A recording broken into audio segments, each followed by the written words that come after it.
C'est vraiment un art de créer des bonbons comme ça.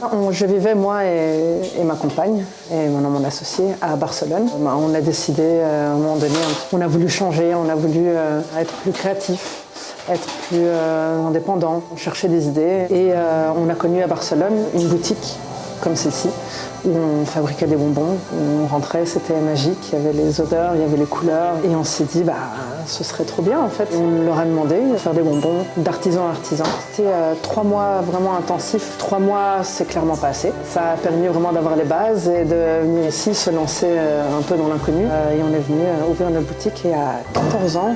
Ça, c'est notre plan de départ.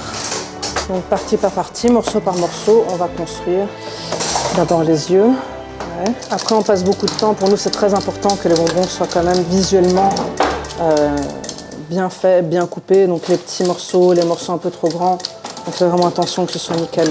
On privilégie le temps et la qualité. Quand j'ai commencé, j'avais 27 ans. Et déjà, se faire respecter en tant que jeune femme par les fournisseurs, ça a été très compliqué.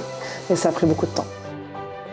Ça n'a pas été évident. On a eu évidemment beaucoup d'erreurs dans les fabrications, beaucoup d'échecs. On mettait des lettres à l'envers, c'était trop chaud, c'était trop froid, ça cristallisait. Donc c'est quelque chose qu'on apprend tout le temps.